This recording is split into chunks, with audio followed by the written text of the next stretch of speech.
I made a deal with the devil at 3:33 a.m. in a hospital chapel, and I wasn't drunk and I wasn't confused. I knew exactly what I was asking. My sister, Dana, was 2 doors down in ICU with her head shaved and a line in her neck and the beeping that never stopped. We grew up with just our mom in a duplex. I was the one who learned how to call billing and cry in the right way. I'd been doing that for years by then. But the numbers finally won. The first chemo had put her into remission, and then the insurance reset, and then the second chemo wasn't covered because of some idiotic lifetime benefit language. We were already in debt from the first round. Collections had started. They were going to send her to county. She needed a surgery that would stop the bleed in her gut, and they wanted 60 grand before breakfast. That's when I said yes to the thing I had been pretending wasn't real. He smelled like burnt matches and wet pennies. Cheap suit, not red, not strange, if you didn't look too long at the eyes. He sat in the pew across from me, sideways like we were in a waiting room. "You know the rules," he said. I swallowed. My throat hurt from vending machine coffee. Say them anyway. "Sure." He held up a hand and counted with his fingers. "Ask in clear words. Ask only for what belongs to you or what you can carry. No time travel. Answer when I call. Price later." "That's it?" I asked. "And keep the receipts," he added. "For your records." Like he was doing me a favor. I thought of the way Dana used to press her forehead to mine when we were kids and say, "We're the same coin, just different faces." "My sister lives through this," I said. My voice shook. "She gets out of the hospital. She gets years. Real years." "Is that an ask or a prayer?" he said. "Please," I said, because my grandmother always said you should be polite even to strangers and demons. "Please." He smiled at that. "All right." I felt something change in the room. Not a gust or a tremor. More like when you're underwater and you realize you've drifted too deep. The little votives flickered in a way that made their reflections go wrong. For a second, the lettering on the stained glass said SALFUR, backwards and a letter off, and then it snapped back. I breathed. I waited for him to do the thing you see in movies. He didn't. He just reached in his jacket and pulled out a thermal paper receipt and a cheap pen. On the receipt was a timestamp and a line that said consideration, 1 life, installments, TBA. There was a signature line with my name already printed. I hadn't told him my name. "Just for our records," he said. "You like blueberry muffins?" "What?" I said. "You dropped one last week on your way to the elevator. The one you didn't eat. It counts as an offering. It all counts." I signed. It looked like my signature, but rounder, like I'd had a better childhood. He took the receipt back, blew on the ink like it was still wet, and then slid it into his jacket pocket along with a matchbook. "I'll call," he said. "Answer." That was it. He left. He didn't even look at the cross. I went back to ICU because what else could I do? I kept waiting for a nurse to tell me I couldn't be there. Nobody did. 10 minutes later, the surgeon, Dr. Katyal, walked in with the quick steps of a person who has bad news. He looked at Dana, then at the chart, then at me. He frowned like he was reading something upside down. "There's a grant, apparently," he said. "I don't know who applied. I've never seen it clear this fast. The surgery is scheduled at 7. Do you want to sign consent now?" He had the purple form. The price box had big diagonal lines through it. "This is a joke," I said. He shrugged. "It's not my department," he said. "Do you want her alive or not?" I signed for her because no one else could. The pen smelled faintly of burnt hair. They took her in. When the doors swung shut, the glass in the observation window showed me for a second, reversed, and the lettering on my hoodie in the reflection said KAEPSYM, like a child wrote it. I rubbed at it with my palm. It didn't wipe off because it wasn't there. It was just in the mirror. When I turned, the regular world looked the same as before. She lived. She lived hard. She came back from anesthesia like a drowning person finally hitting sand. She puked black for a day because of the old blood in her stomach, and then she ate ice chips, and then she asked for real food. 3 days later, she asked me to bring her fries. I cried in my car for a minute and then went back upstairs with fries in a paper bag and oil stains spreading like little continents. The room smelled like hospital and also something else. Like a burnt-out candle you can't see. I guess that's exactly what it was. I told myself it was just antiseptic. I told myself all the little wrong things were from no sleep. For the first week, she got better so fast it felt like cheating. The first call came at 3:33 a.m. A week later. Unknown number. The ring sounded like my phone was inside a drawer. I answered. Yeah. Installment, he said. No, hello. He didn't have a special voice. It was the kind of voice you forget if you don't write it down. What do you want? Drop a letter, he said. Plain white. No return address. In the blue box at the corner of Marsh and 64th. 1 page. Write what I tell you. Be there by 4. Don't be seen. What's the letter? I asked. He told me. It was fine. It was boring. It told a woman named Lee to check on her oven. I got up. I put on the hoodie from the mirror.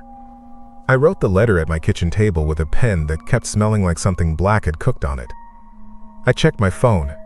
3:41. I ran. I slid it in the box with 2 minutes to spare. When I turned back, the mailbox painted letters looked wrong, reversed, like the words were facing in. I blinked, and it was fine. On the way home, my phone pinged. It was a voicemail from earlier that day that hadn't been there before. My old boss. If you're around, come in next week. We just got a small grant. He said the word grant like it was a cough.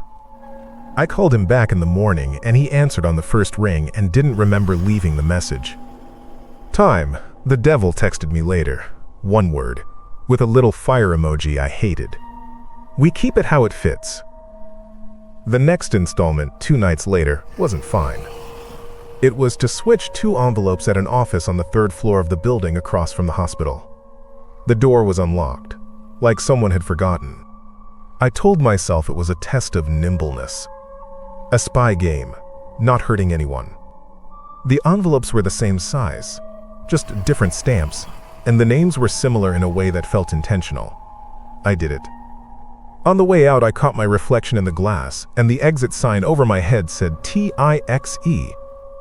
I got home and sat in the dark and tried not to think about who gets the wrong letter in the morning and what that means. He kept it steady at first. Call at 3:33. Precise instructions. Nothing to do with knives. The 3rd one, I had to move a sign on a road so a truck would take a different route.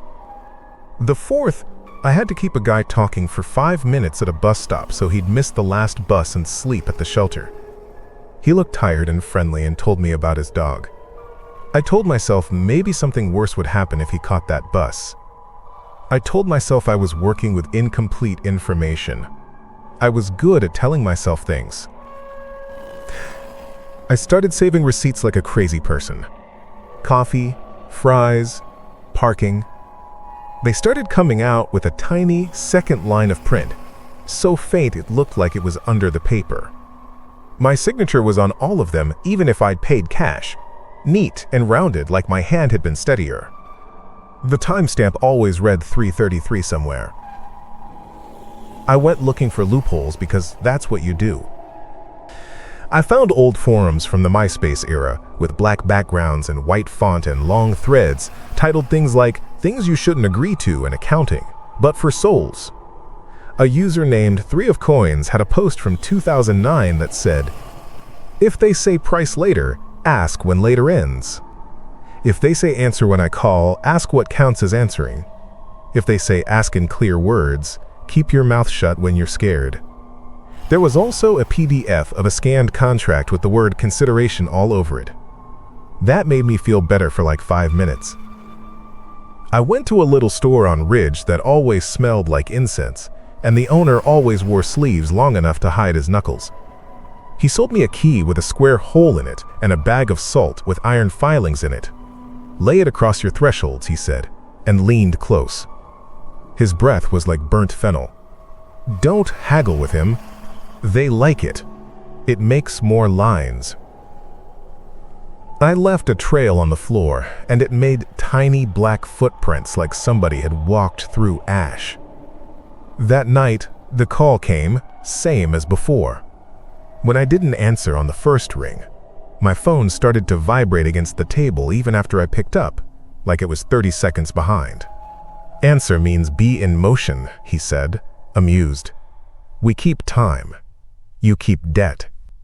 I heard my sister laughing in the background, and it was wrong because she was 4 floors up, asleep. I didn't sleep again after that. The lawyer was a man I found by calling a number listed on one of the forums. He answered his phone at 2:11 p.m. exactly, and said my name before I said anything. His office was below a nail salon that only took cash. He had diplomas on the wall from schools I had heard of, and a framed letter from a bishop I hadn't. He poured me something that smelled like pennies, and then swapped it for water when he saw my face. "You've got an installment plan," he said, looking at my receipts. "Do you see the second line? That's an accrual clause. He isn't taking anything yet. He's moving interest." "Interest on what?" "On the life," he said, like we were talking about a boat. "There will be a countdown. You'll see it. He'll want compliance. If you default, he'll take the original collateral back. Or he'll take an equal, if he's feeling poetic. What do I do?" "You don't stop taking the calls," he said. "You can negotiate assignments. Sometimes you can invert a clause if you catch him in his own terms." I didn't know what that meant. "Look," he said. He wrote on a legal pad. "Consideration for consideration. Party A, Party B. If he said, we collect from the party that asks, and you can make yourself into the party that asks and the subject of the ask, you can wall off the third party, your sister. But you need a point of leverage. A signature. A timestamp. His language." He pushed the pad at me. "You'll have to pay something you don't want to pay." "I thought that was the point of the whole thing," I said. He smiled like he was sad for me. "No," he said. "You think you made a major purchase. He's got you on the minimum payment." On the 6th installment, he told me to go to a hospice and swap the wristbands on 2 men with similar last names. I stood in the hall with my phone in my hand and the smell of flowers and antiseptic and that other smell, the sulfur one, and my head went blank. I couldn't do it. I couldn't even walk in. Dana texted me from her floor a picture of the TV. It was just a cooking show, someone flipping a pancake, but the timestamp on the picture was from 30 minutes in the future. Under the picture she had typed, "LOL, this show is so fake." Then a minute later she texted again, "Breathe once, ask once." It was nothing. It was nothing if you hadn't heard him say it. My hands shook so hard I dropped my phone and it skittered under a chair. I called the lawyer. "He's bleeding you," the lawyer said. "He's watching your doubt. Every time you stall, he writes a new clause." "How do you know?" Because your receipts have an extra line now, he said. Photo it. Baktetai. I went to the coffee shop downstairs and bought a bottle of water for $2.12, and the receipt printed, and under the total, there was another line in a font so thin I could only read it when I tilted it to the light. Notice, default at 00, 72, 00 if no performance. It started as 72 hours. It began ticking down like a little heart. I did the hospice thing with my eyes full of water. I wanted to vomit. I kept thinking maybe I saved someone and not the other way around. I kept thinking maybe there was a hidden reason. The devil sent a thumbs up emoji. I wanted to throw my phone into the freeway. After that, it got sharp. 2 days later, he said, unplug an oxygen tube for 30 seconds at 4,800 oats. Room 402. It will not kill him. He read my silence, I guess, because he added, you are thinking of 3 people. You don't know this one. If you default, your sister dies at the 30-second mark instead. It's equity. That's the language you like, right? I sat in my car outside the address and watched the countdown line on the last receipt.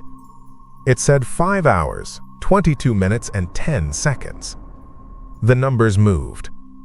When I tilted the paper, the numbers reversed and read like a mirror.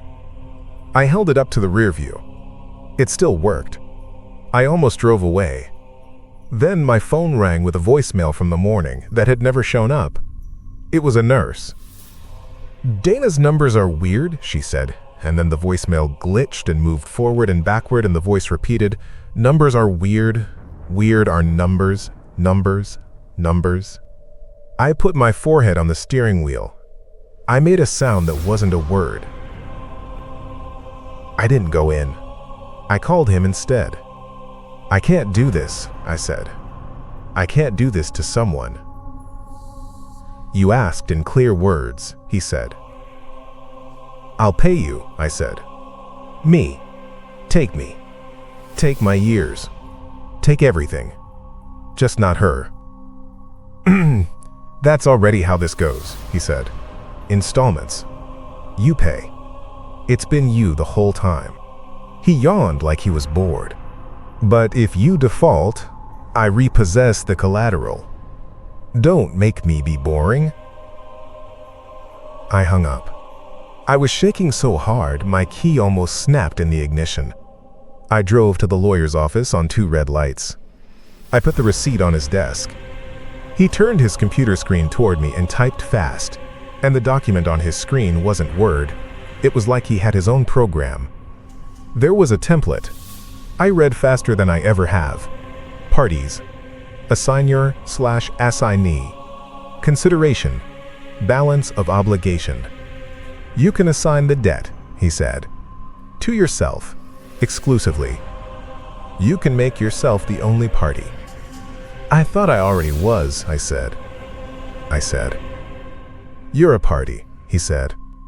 But the subject of the first consideration is your sister's life. He can still collect by taking her if you default. If you assign everything to yourself and invert the clause, you become the subject. I don't want him to take me either, I said. It came out small. He can have your future, he said, or your voice, or your memory of her. He likes clean trades. He waited. A voice is theater. A future is utility. A memory is, quote, he tapped the desk twice, capital. How do I do it? He wrote a line. By his wording, he said, we collect from the party that asks. So you say, I am the party and I am the ask. You have to say it exactly. And you have to be the last one to say the terms out loud. That's dumb, I said, because I was scared. He shrugged. He likes rules. He likes games. He'll honor it if he thinks he's winning. I printed the paper. My name took up a line. It looked calmer than I felt. The countdown on the water receipt said 3 hours 11 minutes and 2 seconds. I laid the receipt on top of the new paper, and for a second the times lined up and the little numbers overlapped. My signature was already there, faint, like a watermark. I went to the hospital. I stood by Dana's bed. She was asleep with her mouth open just a little. A TV chef was still flipping pancakes on mute. In the window, the sky was gray and my face looked older. The writing on my hoodie in the reflection was backwards. Under that, faint, reversed, like the mirror was sweating, there were letters that spelled APRICELATER. Price later. It made me want to break the glass. I took her hand. "Hey," I said, "I'm going to fix this." She blinked awake. "Numbers are weird," she said, and smiled. For a second, she looked like she did when she climbed into my bed during thunderstorms when she was 5. "You can make them work," she said. "You always did." "He's been talking through you," I said. She furrowed her brow like she didn't know what I meant. Maybe she didn't.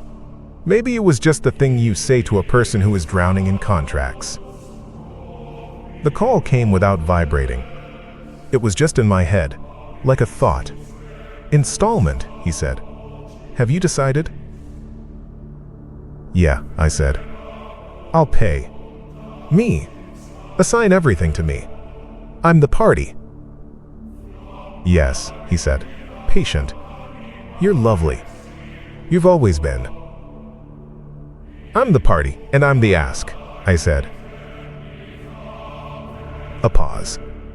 He didn't like something about the shape of the sentence. I could hear it. "Say it clean," he said. "I am the party that asks, and I am the thing asked for," I said. "I am the consideration." "Careful," he said. "You said I spoke faster. You said, we collect from the party that asks. I'm both.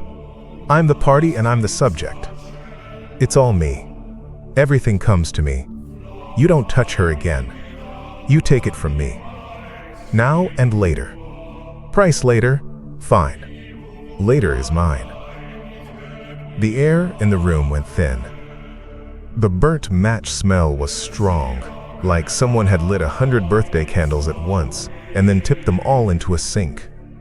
The TV flickered, and for a second the chef on the screen turned and looked at me and mouthed something like, "Counts as consent." The lights over the bed dimmed and then came back. The countdown on the receipt I had in my hand jerked and skipped and then froze at 0 hours 1 minute and 0 seconds and then 0 hours 0 minutes and 59 seconds and kept going. I could feel him near the door. He stayed in the doorway like a visitor who knows better than to touch the bed. "This is messy," he said. "You're making more clauses." "I don't care," I said. I was past caring. It felt good to say it. "Take my voice if you want. Take my future. Take my memory of her. Take all of it. But you don't take her." He stepped forward 1/2 step. He had the receipt in his fingers now, the one I was holding, like he'd reached across a small distance he hadn't crossed. He looked down at the paper. "Hunter." His mouth twitched. "She still owes you," he said. "You owe her." "That's a line, too." "I know," I said. My throat hurt. "I'll carry it." "You don't know what you're choosing," he said, and he sounded almost kind. "You'll write checks you won't remember cashing. You'll misunderstand every debt." "Yeah," I said. "I already do." He laughed.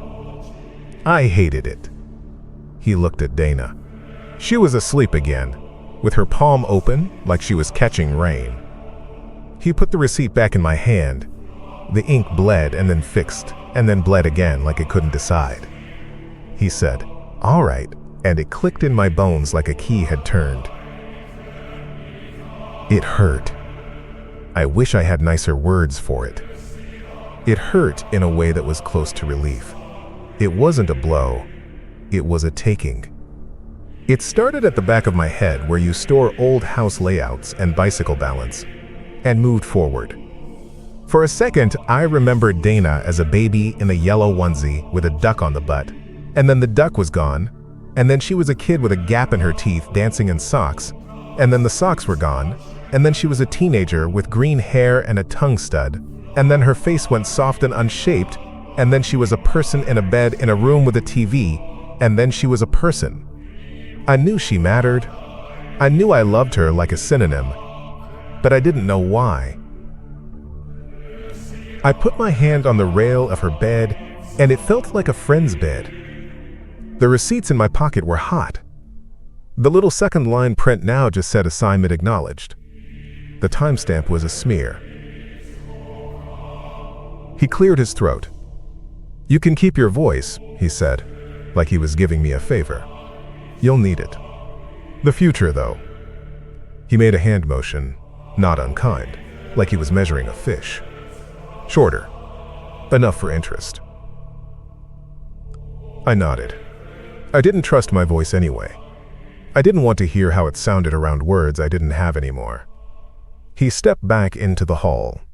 He didn't look at the cross. "Answer when I call," he said, out of habit. "I know," I said, and the sound of my own voice was strange to me, like hearing yourself in an old video. After he left, I sat in the chair and watched Dana sleep. I ran my hand along the armrest and found gum under it and laughed because it was so human and dumb. The nurse came in and checked her lines. "You've been here a long time," she said, kind. "Do you need anything?" "No," I said. "No, I'm fine." I looked at Dana. I didn't know her name. It hurt in a new way. My brain moved around it like a tongue over a missing tooth. She woke up an hour later and looked at me like a person looks at the ocean. "Hey," she said. "Hey," I said back because hey is safe. I didn't call her anything. "Do you want some fries?" she said, because she is the kind of person who asks about your hunger before hers. I knew that. I didn't know why I knew that, but I knew it like a scene from someone else's story that sticks in your head. "Yeah," I said. "I'm starving." I left the room and my hands were shaking in that good way you get after a fight when you know you're still in your body. The elevator mirror showed the writing on my hoodie backwards, and under that, faint, my reflection had the word paid ghosting across my chest like smoke. When I blinked, it was gone. I went to the cafeteria and bought fries with cash. The receipt printed with my name and a signature I don't recognize and a line that said balance transfer complete. The timestamp said 3:33, even though it was almost noon. I stuck it in my pocket with the others. I could feel the edge of the paper against my thigh with every step. On the way back, my phone buzzed with a voicemail that wasn't there earlier. It was my mom. She sounded young, like old tapes. "Be nice to your sister," she said. "She's the only one you've got." The date on the message was 10 years ago. I listened to it twice, and then I deleted it because it hurt too much to know it and not know why. In the room, she was watching some show about pancakes. I handed her the fries. She smiled like the sun coming out. "You're a lifesaver," she said, and popped one in her mouth without looking at the ketchup. Grease and salt on her fingers. She reached over and squeezed my hand. I squeezed back. "I don't have a moral for you. I'm still paying." He calls less often, but when he does, it's sharp. Right before I wake up, or right when I am most kind, which I guess is when he can move the most weight. I do his little tasks, and I keep my receipts, and I watch the timestamps, and I answer on the first ring because if I don't, something good goes missing. I can feel the edge of my future like a rug that doesn't quite reach the wall. Some mornings I reach for a word and it isn't in the drawer anymore, and I know where it went. It's fine. You can live like this. You can love like this, even if you don't know the shape of it. The world is small. It's my apartment and the hospital and the coffee place where the barista knows my name, even if I don't always. Some nights I wake up at 3:33 with the taste of ash in my mouth and think I smell birthdays. On those nights I sit up and I write down little things so I can read them later. Like, she hates mushrooms.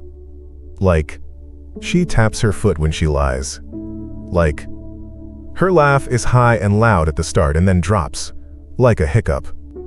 I don't know whose list it is when I look at it in the morning. I keep it in my pocket anyway. The ink bleeds and sets and bleeds again. I sign my name under it every time and the letters come out round and calm, like the signature of a person who made a choice and is living with it.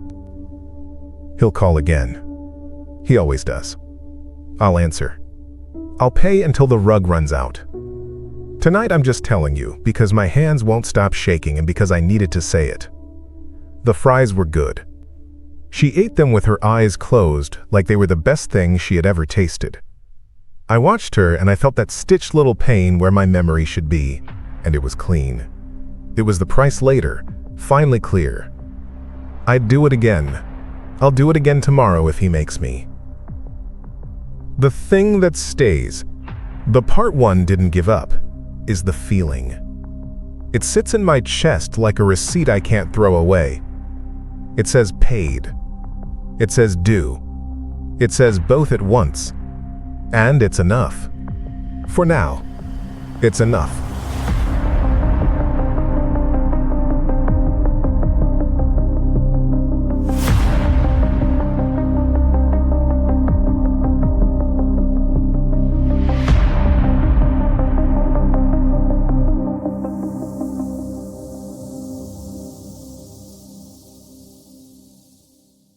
I hope you enjoyed the story.